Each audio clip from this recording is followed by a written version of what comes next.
We call Mahatma Gandhi the father of the nation. Mahatma Gandhi was a great man. He was the leader of the freedom struggle. He was also a great spiritual guide for Indians. But did India begin in 1947? You can call Mahatma Gandhi the father of the republic if you want to. But the nation precedes it.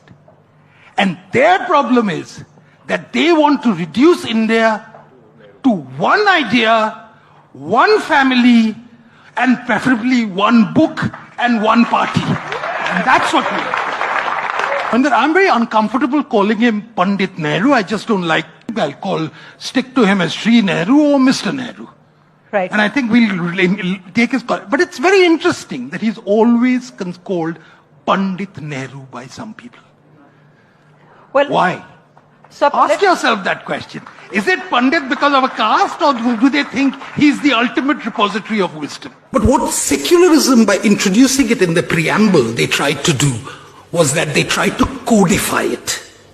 And I think that, if you recall, most of the problems which we have had in India, centered on secularism, have resulted from after 1976, when an attempt was made to codify it. There has been a deep sense of anxiety over this lack of even-handedness. That laws are not applicable to everybody uniformly.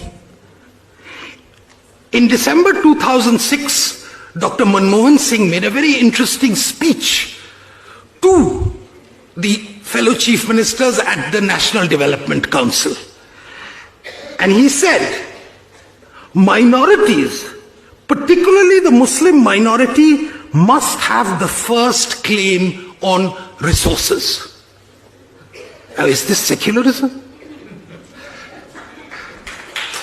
Every citizen, you can say every citizen of India must have the claim on resources. You can say the poor of India must have this claim on resources. You can say the deserving have the claim on resources.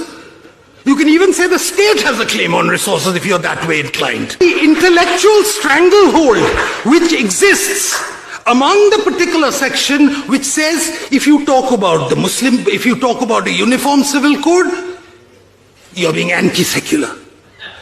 If you talk about the integration of India, you're being anti-secular. You're trying to unify. Nobody's saying we should have a uniform of worship. Number one, whether we like it or not, cow slaughter is one of those things whose ban or prevention is recommended in the Indian Constitution along with the directive principles. It is an extremely touchy issue.